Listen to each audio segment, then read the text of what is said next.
They said he was untouchable. Sheikh Ziad, a man whose signature could move markets and whose anger could destroy careers. He was 5 seconds away from walking out of London's most exclusive restaurant and bankrupting the owner out of pure spite. No one could calm him down, not the manager, not his bodyguards. Until a broke, invisible waitress named Charlotte did the unthinkable.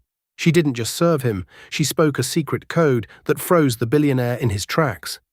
But what started as a simple translation spiraled into a dangerous game of corporate espionage, betrayal, and a past that refused to stay buried. You think you know how this ends? Trust me, you don't. The rain in London didn't just fall, it hammered against the pavement, grey and relentless, much like Charlotte's mood.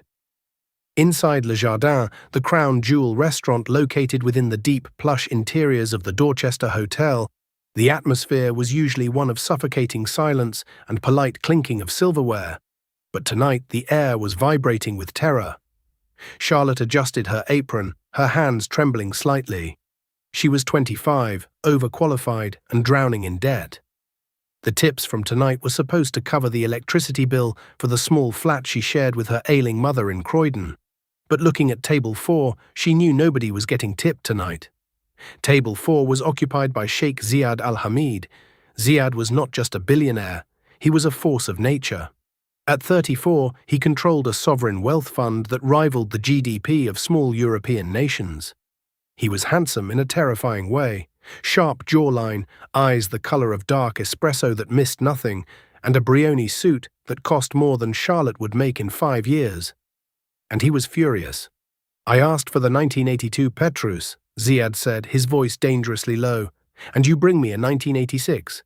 Do you think I am a tourist? Do you think I possess a palate that cannot distinguish vinegar from gold?" Jeffrey, the restaurant manager, a man whose arrogance was usually his defining feature, was currently sweating through his starch-collared shirt.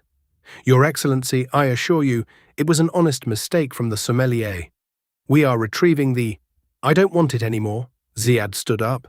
The movement was fluid but sharp. His 2 bodyguards, massive men who looked like they were carved out of granite, stepped forward instantly. The entire restaurant went silent. Other diners, mostly CEOs and minor celebrities, stared at their plates, terrified to make eye contact. "I came here to close a deal with Mr. Henderson," Ziad said, gesturing to the empty chair opposite him.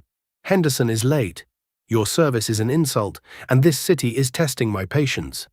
Ziad threw his napkin onto the table. It landed with a soft thud that sounded like a gunshot in the quiet room. "I am leaving. And Jeffrey, expect a call from my lawyers regarding the acquisition of this building.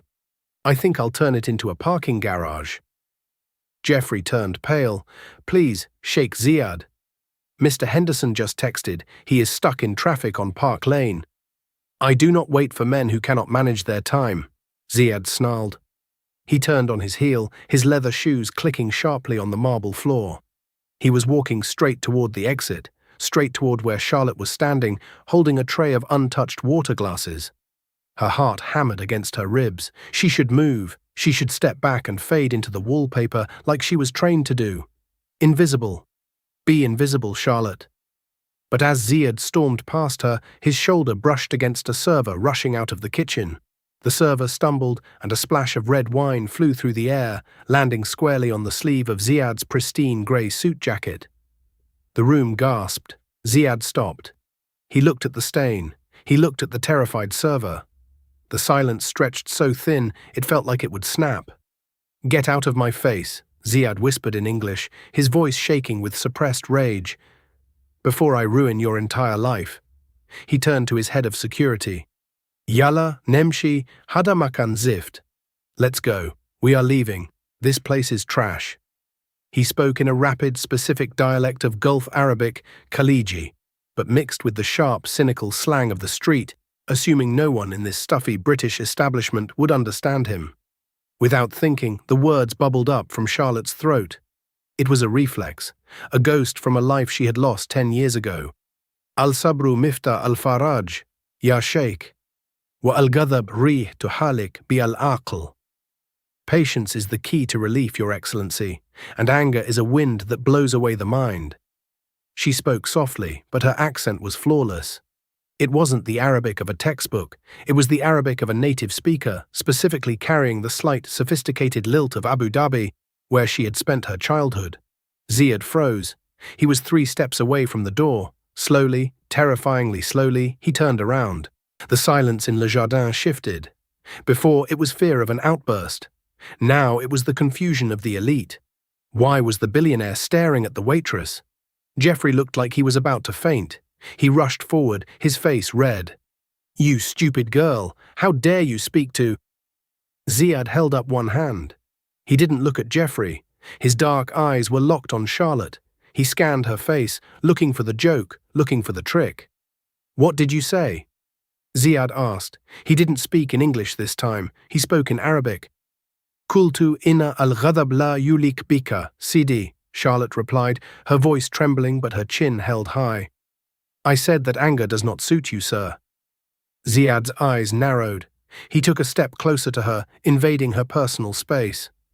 She could smell his cologne, oud, sandalwood, and the crisp scent of rain. "You are British," he stated in English, looking at her pale skin and light brown hair. "I am," Charlotte said. "Then how do you speak the dialect of the Bani Yas tribe?" "My father," Charlotte said, the grief hitting her as it always did, a dull ache in her chest. "He was an architect. We lived in the Emirates for 15 years. I went to school there." "An architect," Ziad repeated. He looked at the wine stain on his sleeve, then back at her. Who was he? Jonathan Evans. Ziad's expression didn't change, but Charlotte saw a flicker in his eyes. A micro-expression of recognition. Or perhaps just calculation. Jeffrey, unable to read the room, decided this was the moment to regain control. "Sheikh Ziad, I apologize profusely. This waitress is new. She is clearly mentally unstable. Charlotte, you are fired. Get your things and leave immediately." Charlotte felt the floor drop out from under her. Fired, no tips, no rent.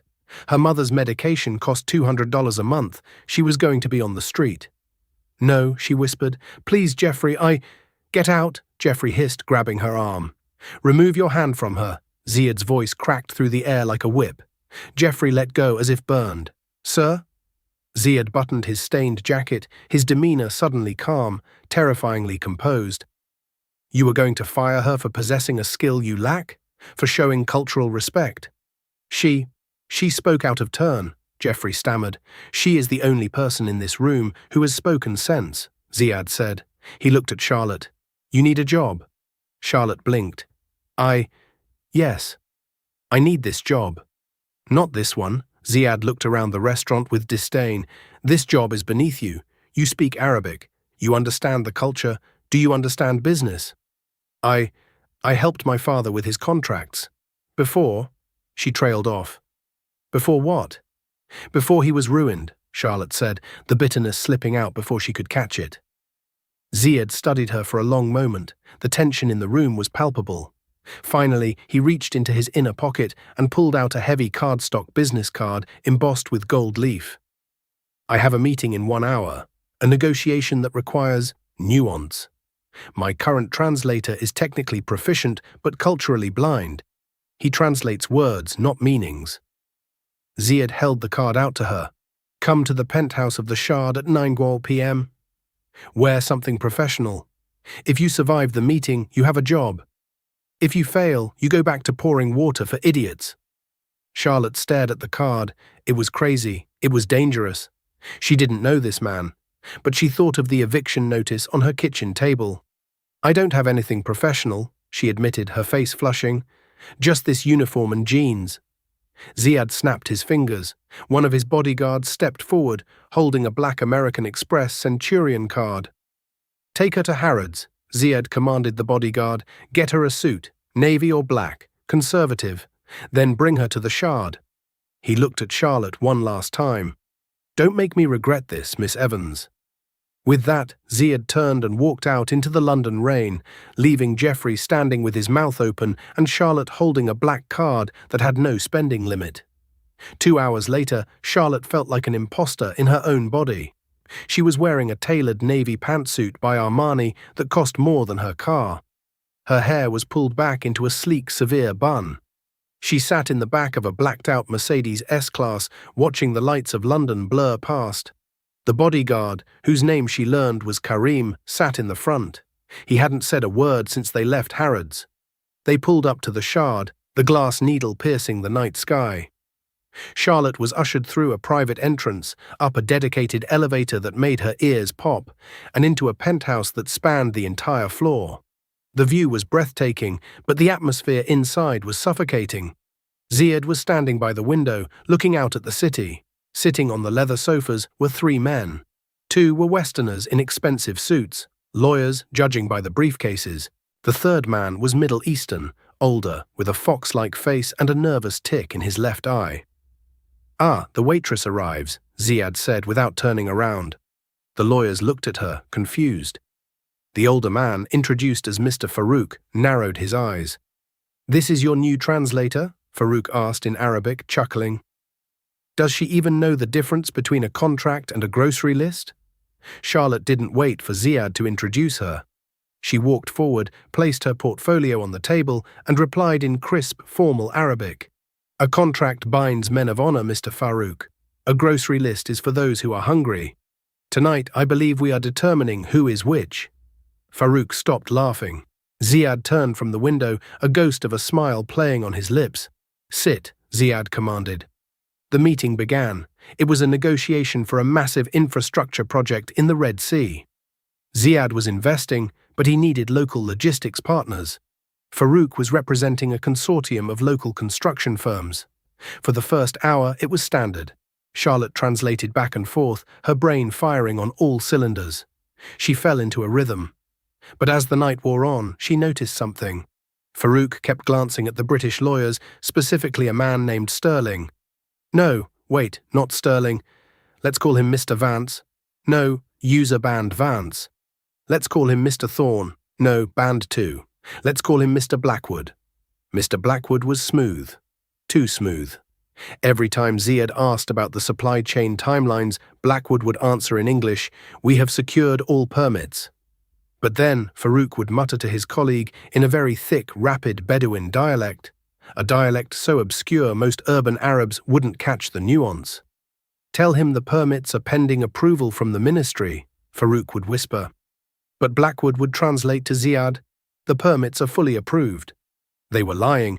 They were trying to get Ziad to sign the release of funds before the permits were actually secure. If the permits failed, Ziad would be left holding a $1 billion bag of sand, and Blackwood and Farouk would have their commission fees secured. Charlotte felt a cold sweat.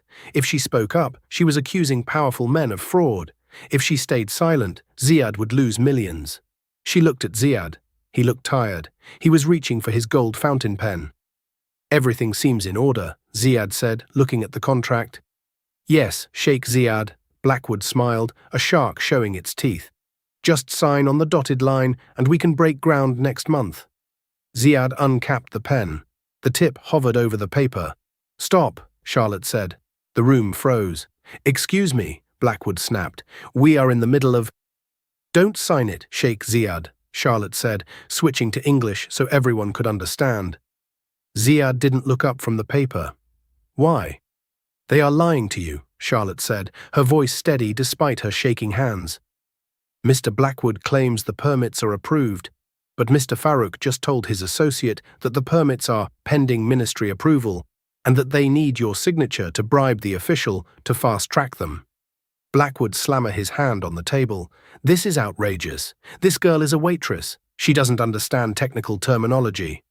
Farouk stood up, shouting in Arabic, "She is a spy. She is lying." Ziad remained perfectly still. He slowly capped his pen. He looked up at Blackwood. "Is it true?" Ziad asked softly. "Of course not. The permits are—" Ziad held up a hand. He pulled out his phone and dialed a number. "Put me through to the Minister of Interior. Yes, now." The color drained from Blackwood's face. Farouk looked like he was searching for an exit. Ziad spoke into the phone for 30 seconds. He listened. He hung up. He looked at Blackwood with eyes that were absolute zero. "The minister says he has never seen an application for this project." Ziad stood up. "Get out. Both of you, before I throw you off this balcony myself."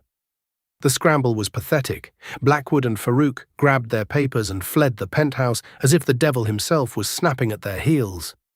When the door clicked shut, the silence returned. Ziad walked over to the bar and poured 2 glasses of sparkling water. He handed one to Charlotte. "You saved me £50 million tonight," he said.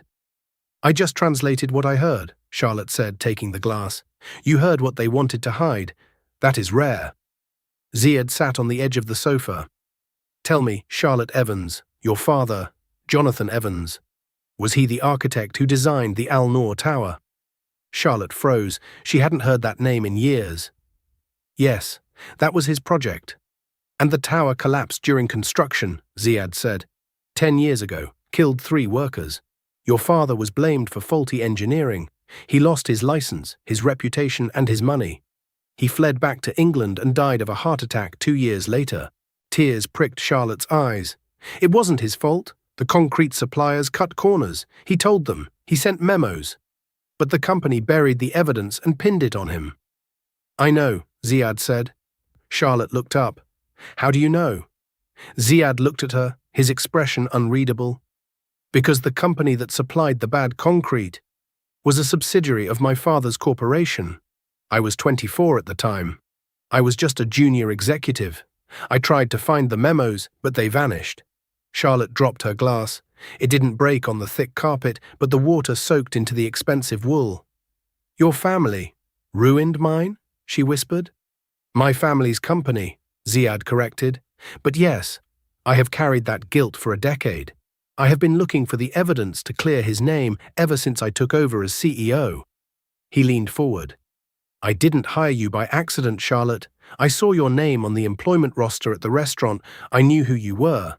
The incident with the wine, that was just fate speeding things up." You knew." Charlotte felt sick. "So this is what? Charity? Guilt money?" "No." Ziad stood up, his intensity returning. "This is a war. The man who framed your father, the man who ran that subsidiary, is the same man who sent Mr. Blackwood here tonight to steal from me. His name is Damon Thorne." "Wait, I cannot use Thorne. Let's use Damon Sterling." "No, banned. Let's use Damon Kincaid." "His name is Damon Kincaid," Ziad said. "He is my rival. He destroyed your father, and now he is trying to destroy me. I need someone I can trust, someone who has a reason to hate him as much as I do." Ziad extended his hand. "Help me take him down, Charlotte. Help me find the missing memos. We will clear your father's name, and we will bury Kincaid." Charlotte looked at his hand. This was the man whose family company had destroyed her life, but he was also the only man offering her a sword to fight back. She wiped her eyes. She stood up, and she took his hand. "When do we start?" The next 3 days were a blur of high-stakes preparation that felt more like a fever dream than reality. Charlotte didn't return to her small flat in Croydon except to pack a bag and kiss her mother, telling her she had landed a temporary contract as a traveling consultant. She couldn't tell her the truth, that she was moving into a fortress in Kensington to conspire with the son of the man who had destroyed their family. Ziad's London estate was a sprawling white stucco mansion that felt less like a home and more like a museum. It was cold, pristine, and echoed with the footsteps of security guards. "Kincaid is hosting the Equinox Gala on Saturday," Ziad explained. They were in his library, a room lined with mahogany shelves and maps of oil fields. Ziad was pacing, his energy nervous and electric. "It's a charity front. He invites the city's elite, gets them drunk on vintage champagne, and then pulls investors into his private study to sign off-book deals. That study is where he keeps the physical ledger." "The ledger?" Charlotte asked. She was sitting at a massive oak desk studying blueprints of Kincaid's penthouse. "Kincaid is old-fashioned. He doesn't trust the cloud. He keeps a physical record of his bribes, the Black Book. It contains the names of the inspectors he paid off 10 years ago to approve the faulty concrete for your father's tower. If we get that book, we have everything." "And how do we get into a locked safe in a room full of security?" Charlotte asked, tracing the line of the study door on the blueprint. "I get us in." Ziad stopped pacing and looked at her. "You get the book. You are the distraction." "I'm a waitress, Ziad, not a spy. I drop plates when I'm nervous."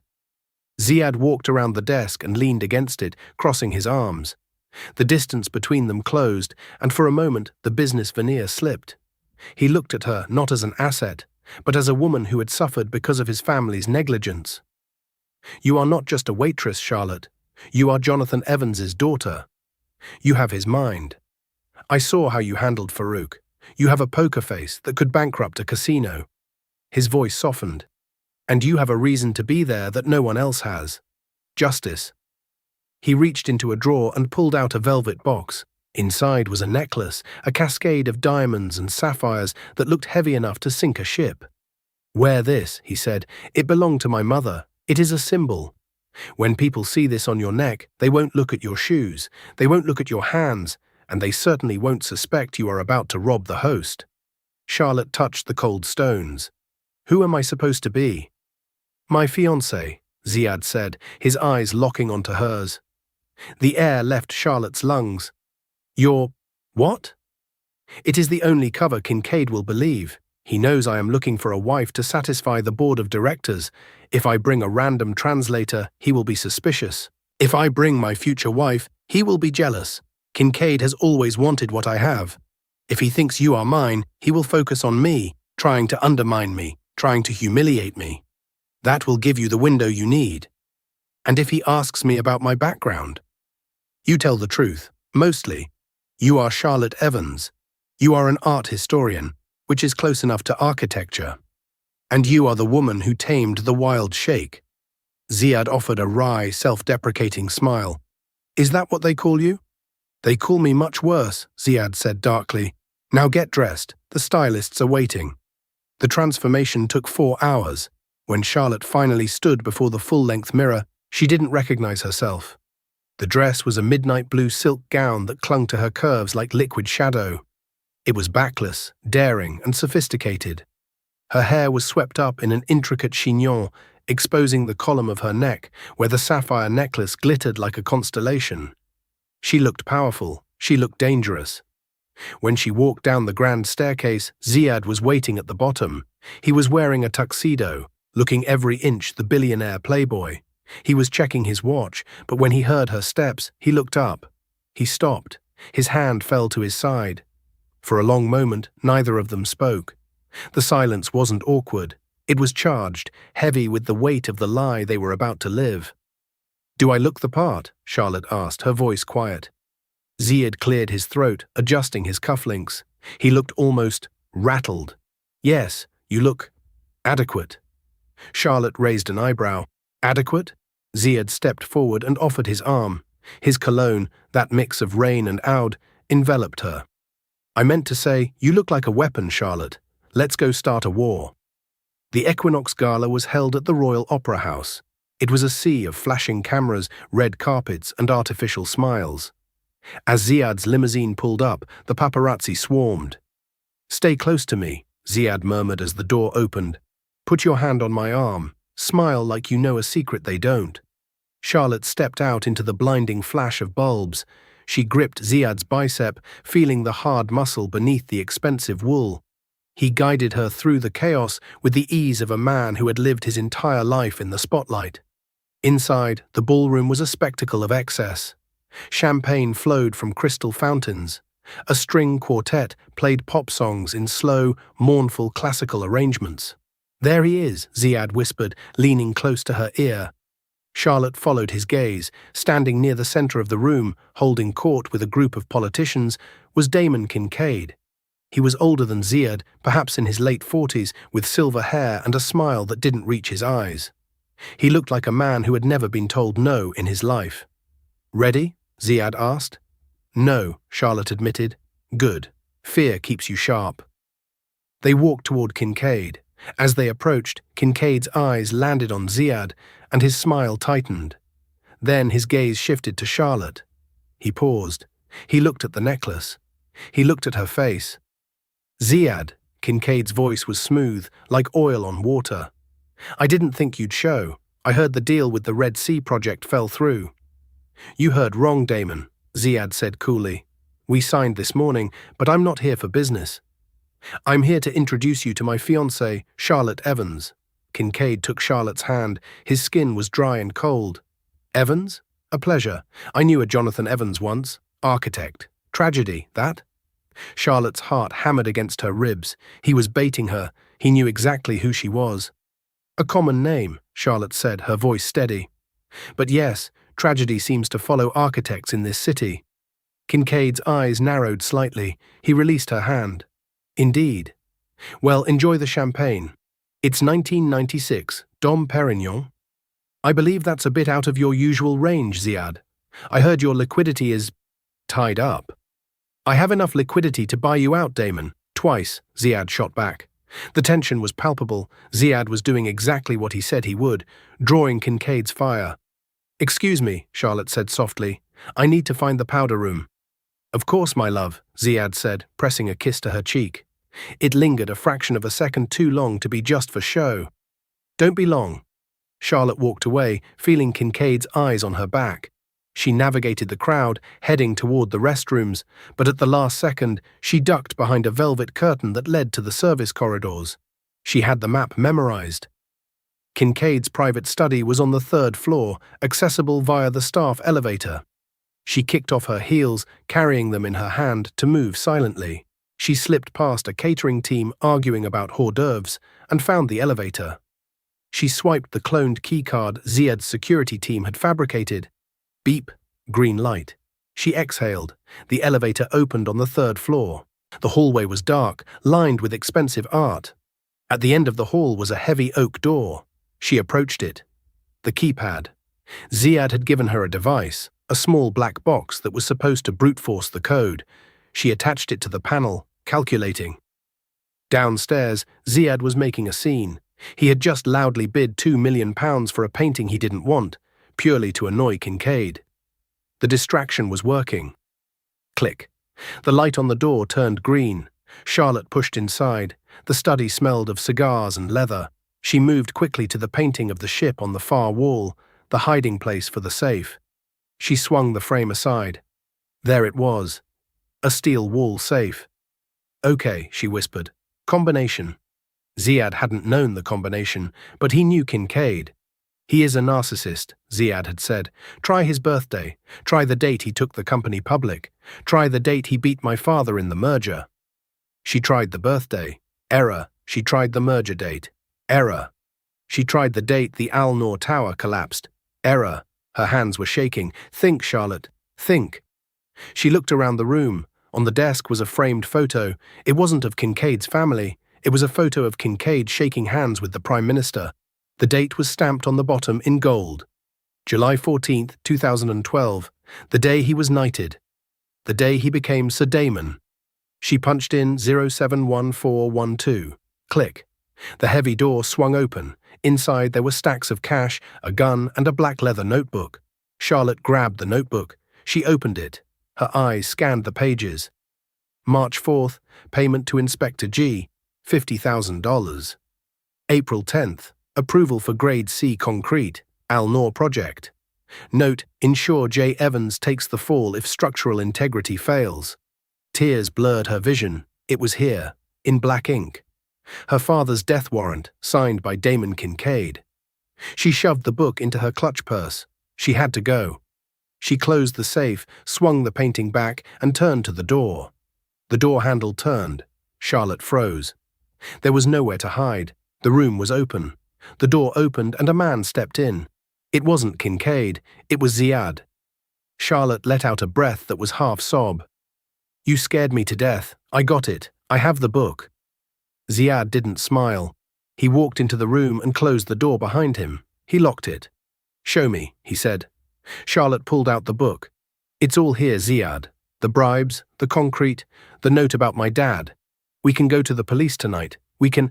Give it to me, Ziad said, holding out his hand. Something in his voice made Charlotte pause. It was too flat, too calm. Ziad? I said give it to me, Charlotte.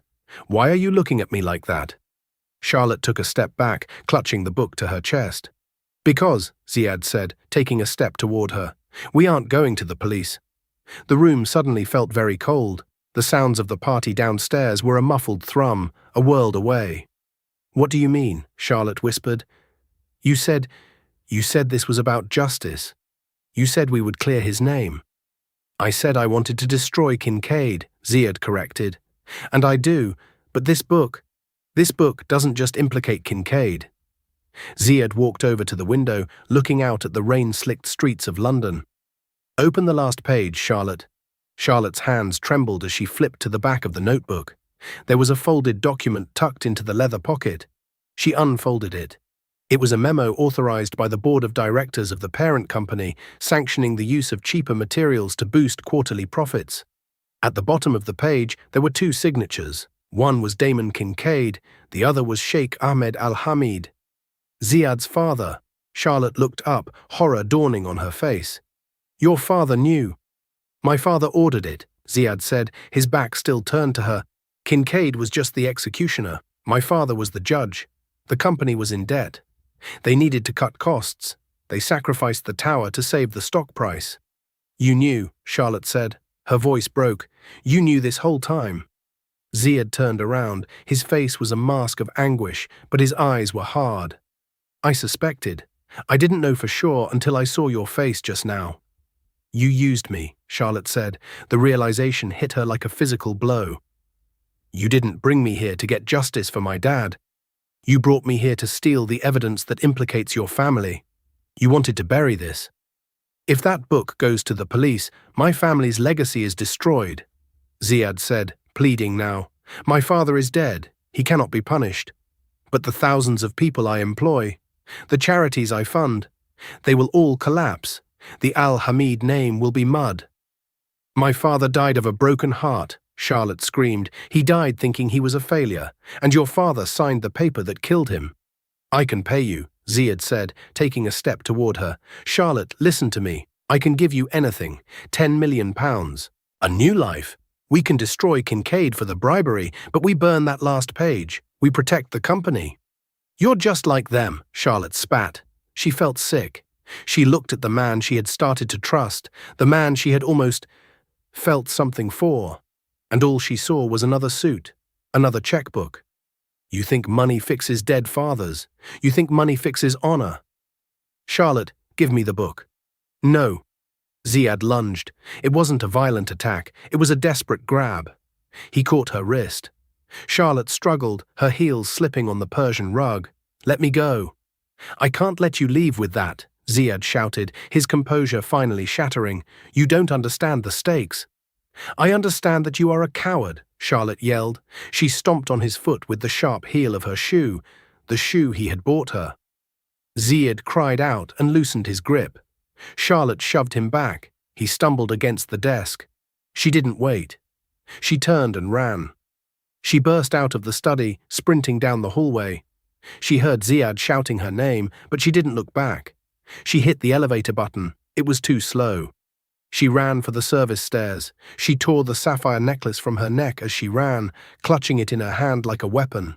She burst out of the side exit of the opera house into the pouring rain. The paparazzi were at the front. The back alley was empty. She ran until her lungs burned, until the expensive dress was soaked and ruined, until she was just a waitress again, alone in the dark, clutching a book that could bring down an empire. She found a phone booth, a relic on a street corner. She huddled inside, shivering uncontrollably. Her phone buzzed. It was Ziad. Pick up, Charlotte, please. It's not what you think. She ignored it. Then a black SUV rolled slowly around the corner. It wasn't Ziad's car. It was a Range Rover. The window rolled down. Damon Kincaid sat in the back seat. He wasn't smiling anymore. Get in, Miss Evans, Kincaid said, his voice calm over the sound of the rain. I believe you have something of mine, and I believe Ziad has lied to both of us.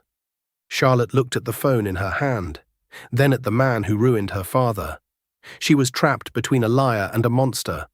The London rain had turned into a deluge. It hammered against the asphalt of the narrow service alley behind the Royal Opera House, drowning out the distant hum of the city. The water was freezing, soaking through Charlotte's silk dress in seconds, plastering the expensive fabric to her skin. But she didn't feel the cold. She only felt the heat of the decision that was about to define the rest of her life.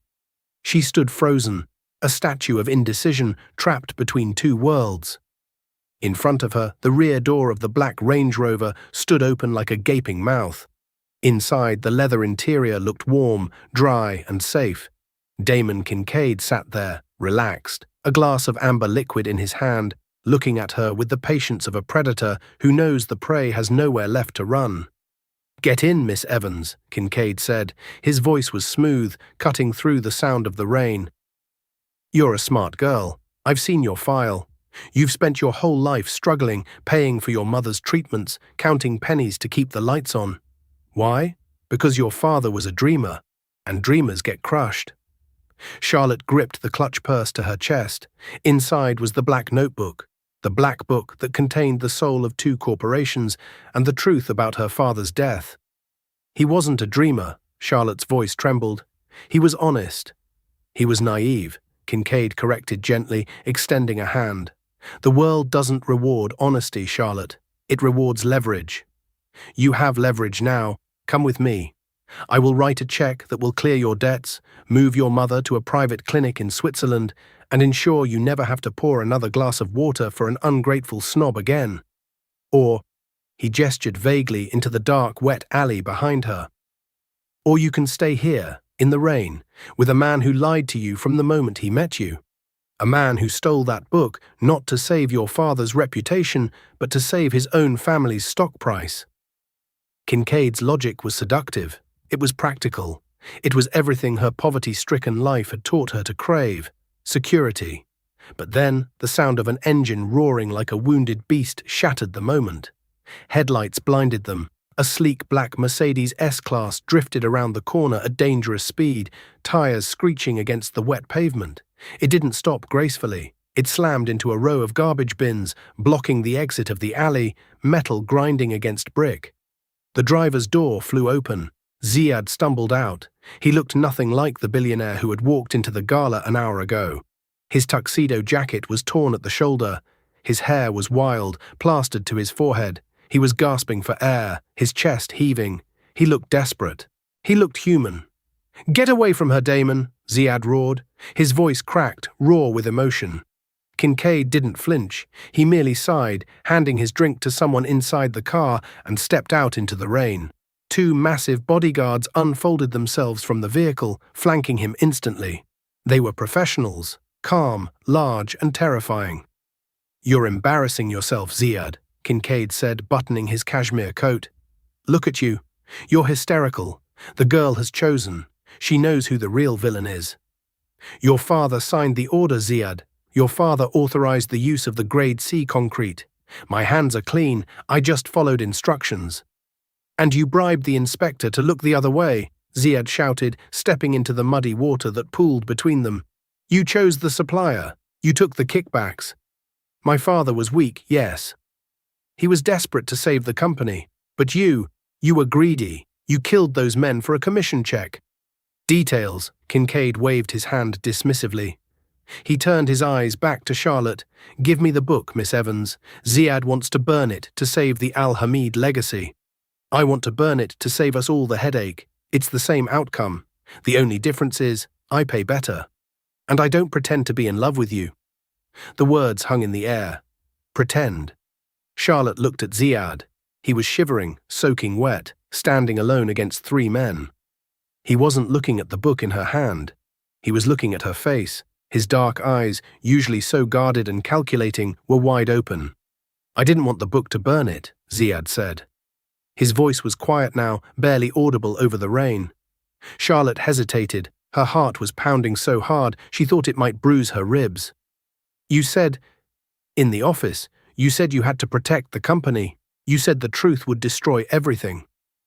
"I have to protect the people." Ziad stepped closer, ignoring Kincaid's bodyguards who tensed up. "Charlotte, listen to me. If that book leaks to the press without context, the stock crashes to zero by morning. The banks freeze our assets. 10,000 construction workers in Dubai, in Cairo, in London, they lose their pensions. The orphanages we fund, they close. My father was corrupt. I carry that shame every day. But the company now? It supports families. It builds hospitals." He took another step. The rain dripped from his eyelashes. "I wanted the evidence. Ziad continued, his voice breaking, so I could present it to the board of directors tomorrow morning, privately.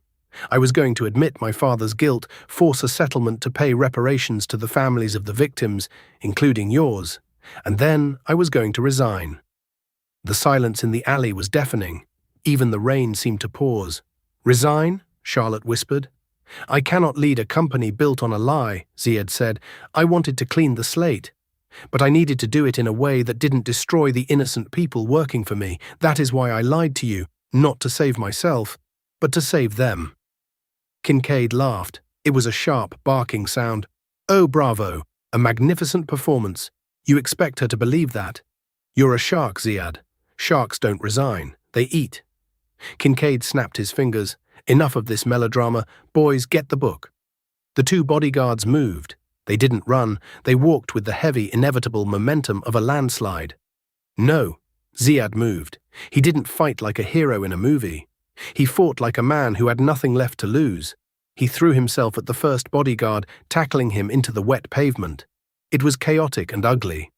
Ziad took a heavy blow to the ribs that made a sickening crack. He groaned, curling up in the mud, but he grabbed the man's ankle, tripping him. The second bodyguard stepped over the brawl, heading straight for Charlotte. Run, Charlotte, Ziad screamed, blood mixing with the rain on his face. Get out of here. Charlotte didn't run. She couldn't. Her legs felt rooted to the spot. She watched Ziad, the untouchable billionaire, getting beaten in a dirty alleyway to buy her 5 seconds of time. She looked at the book in her hand. Then she looked at Kincaid, who was watching the violence with a bored expression. She made her choice. She didn't open the book. Instead, she reached into her clutch and pulled out her smartphone. Stop, Charlotte screamed. The bodyguard lunged for her. I'm live, she shrieked, holding the phone up high, the screen glowing bright white in the darkness. The bodyguard froze inches from her face. He looked back at Kincaid. I have the YouTube app open, Charlotte yelled, her voice finding a strength she didn't know she possessed. I have 500 people watching right now, and the number is climbing. Say hello to the world, Sir Damon. Kincaid's face went pale. The boredom vanished, replaced by a flash of pure terror. In the world of high finance, murder could be covered up, but a viral live stream, that was a death sentence. You're lying, Kincaid hissed, but he didn't move closer. Am I? Charlotte stepped forward, thrusting the phone toward him. You want to take that gamble? If your man touches him one more time, or if he takes one step toward me, I open this black book and I start reading names. I'll read the dates, I'll read the bribe amounts, and 500 people will record it before you can smash this phone. Kincaid looked at the camera lens on the back of her phone. He looked at the book in her other hand. He calculated the odds. In the distance, the wail of a police siren cut through the night. Someone in the luxury apartments overlooking the alley must have seen the car crash and called it in. The equation shifted. Kincaid knew when a deal was dead. He adjusted his coat, regaining his composure. You're making a mistake, Miss Evans. A very expensive mistake. The only mistake I made, Charlotte said, her voice shaking but loud, was thinking I was just a waitress. I'm the daughter of Jonathan Evans, and I'm done being invisible. Kincaid stared at her for a long second with cold, dead eyes. Then he spat on the ground. Let's go, he barked at his men. The bodyguards retreated instantly, leaving Ziad gasping in the mud. They jumped back into the Range Rover. The engine roared, tires spinning on the wet asphalt, and the vehicle reversed aggressively out of the alley, disappearing into the London night. Charlotte stood there, her arm still held high, the phone trembling in her grip. Ziad groaned and rolled onto his back. He tried to sit up, clutching his ribs. He looked at her, squinting through the rain. Are you, he coughed, wincing, are you really live? Charlotte lowered her arm. She turned the screen around to face him. It wasn't YouTube. It was the calculator app. No, she exhaled, the adrenaline suddenly draining out of her. Her knees gave way. She collapsed onto the wet pavement. Ziad scrambled over to her. He didn't care about his ribs. He didn't care about the mud ruining his suit. He pulled her into his arms, holding her tight, rocking her back and forth. You are, he whispered into her wet hair, his voice thick with emotion, the most terrifying, brilliant woman I have ever met. Is that a compliment? Charlotte asked, dropping the book. It landed in a puddle, but neither of them looked at it. It is the highest praise I can give. Ziad pulled back just enough to look at her face. He wiped a smudge of dirt from her cheek with his thumb. His hand was shaking. Did you mean it? Charlotte asked, searching his eyes. About resigning? About the school? Or was that just another negotiation tactic? Ziad's expression was solemn. Negotiations are for business, Charlotte. This is my life. The company cannot stand on a foundation of lies. Your father deserves justice. You deserve justice. I am done with the secrets. He reached down and picked up the soggy black notebook. He held it out to her. Do what you want with it, he said. Go to the police, go to the press, burn it. Keep it. It's yours. I surrender. Charlotte looked at the book. It was heavy, sodden with rainwater. It was the object that had defined her tragedy for 10 years. She looked at Ziad. He was bruised, bleeding, and defeated. He had given her the weapon to destroy him. She took the book. She closed her hand around it. We go to the police, she said softly, but we go together, and we tell them the truth. All of it, including the part where you saved me. Ziad let out a breath he seemed to have been holding for a decade. He rested his forehead against hers. Together, he agreed. 6 months later, the morning sun streamed through the windows of the Daily Grind, a small, bustling coffee shop in Croydon. The smell of roasted beans and cinnamon filled the air. Charlotte Evans was wiping down table 4. She wore jeans and a simple white blouse, her hair tied back in a ponytail. She looked tired, but it was a good tired. The kind that came from honest work, not from carrying the weight of the world. The bell above the door chimed. Be with you in a second, Charlotte called out, not looking up as she scrubbed a stubborn coffee stain. Take your time, a deep, familiar voice replied. I am told that patience is the key to relief. Charlotte froze. The rag stopped moving. She looked up. Ziad stood in the doorway. He looked different. The hard lines of stress that used to bracket his mouth were gone. He wasn't wearing a 3-piece Brioni suit. He was wearing dark denim jeans, a black turtleneck, and a leather jacket. He looked younger, lighter. You're late, Charlotte said, a smile tugging at the corner of her mouth. I had to take the tube, Ziad grimaced, walking toward the counter. It is a unique cultural experience. I believe I was elbowed by a grandmother. It builds character, Charlotte teased. I have enough character, Ziad laughed. It was a genuine sound, free of burden. The last 6 months had been a whirlwind. The scandal had been the story of the decade, the billionaire's confession. Ziad had kept his word. He had gone to the authorities. He had exposed Kincaid, who was now awaiting trial for bribery, fraud, and reckless endangerment. His knighthood had been revoked, his assets frozen. Ziad had stepped down as CEO, a move that shocked the financial world. The Al Hamid stock had plummeted initially, but then something strange happened. It stabilized. The transparency, the reparations paid to the victims' families, the new safety protocols. It had earned the public's trust back. Ziad had lost billions in personal wealth, but he had saved the soul of the company. How is the foundation? Charlotte asked, leaning against the counter. Busy, Ziad said. The Jonathan Evans School of Architecture opens next week in Abu Dhabi. It's beautiful, Charlotte. It's everything your father would have wanted. Safe, innovative, honest. He reached into his jacket pocket and pulled out a plane ticket. He placed it on the counter. I want you to be there to cut the ribbon, he said. Charlotte looked at the ticket, first class. I can't just take time off, she said, gesturing to the busy cafe. The tips are finally getting good, and my boss is a stickler for punctuality. I bought the building, Ziad said casually. Charlotte blinked. You what?